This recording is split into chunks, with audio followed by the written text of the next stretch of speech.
New యూట్యూబర్లకు కష్టకాలం వచ్చింది. అదేవిధంగా మోనటైజేషన్కి అవసరమైనటువంటి వాచ్ టైంని ప్రముఖ వీడియో స్ట్రీమింగ్ ప్లాట్ఫామ్ యూట్యూబ్ రెట్టింపు చేసింది.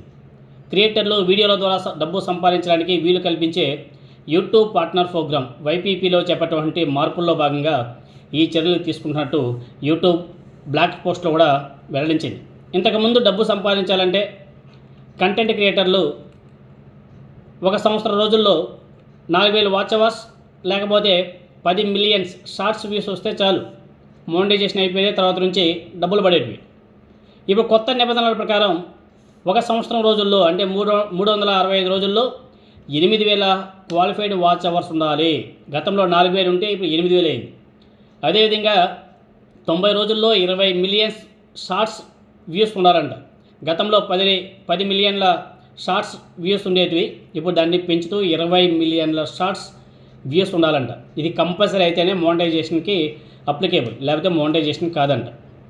1000 మంది సబ్స్క్రైబర్లు ఉండాలంటే గతంలో 1000 మంది సబ్స్క్రైబర్లు ఉండాలనే నియమం ఉండేది మోనటైజేషన్కి.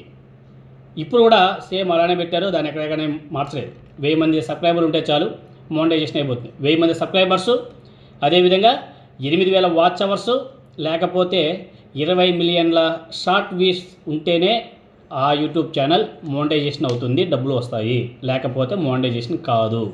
ఇది కొత్తగా ఎవరైతే క్రియేటర్లు రాబోతున్నారో వాళ్ళ మీద ఈ ప్రభావం ఉండబోతుంది. ప్రోగ్రాంలో ఇప్పటికే 3 మిలియన్స్కి పైగా కంటెంట్ క్రియేటర్లు ఉన్నారు. ఈ నిబంధనలో 2027 ఫిబ్రవరి 1వ తేదీ నుంచి అమల్లోకి రానున్నట్లు యూట్యూబ్ వెల్లడించింది. సో యూట్యూబ్ షార్ట్స్ ద్వారా వచ్చే ఆదాయం కోసం కూడా ఈ వీడియో స్ట్రీమింగ్ ప్లాట్ఫామ్ కొత్త నిబంధన ప్రవేశపెట్టింది. షార్ట్స్ మీద వచ్చే ప్రకటనలో అదేవిధంగా సబ్స్క్రిప్షన్ ద్వారా వచ్చే ఆదాయాన్ని పంచుకోవడానికి అర్హత పొందాలంటే క్రియేటర్లు 90 రోజుల వ్యవధిలో 10 మిలియన్స్ షార్ట్స్ వ్యూస్ కలిగి ఉండాలి. ఈ నిబంధన కొత్త క్రియేటర్తో పాటు ఇప్పటికే ఉన్నవారికి కూడా ఇది వర్తిస్తుంది. వచ్చే ఏడాది ఫిబ్రవరి 1వ తేదీ నుంచి అమలు కూడా రాబోతుంది. సో న్యూ యూట్యూబర్స్, న్యూ క్రియేటర్స్కి కొంచెం ఇది కష్టకాలం అని చెప్పేసి చెప్పుకోవాల్సిన అవసరం కూడా ఉంది.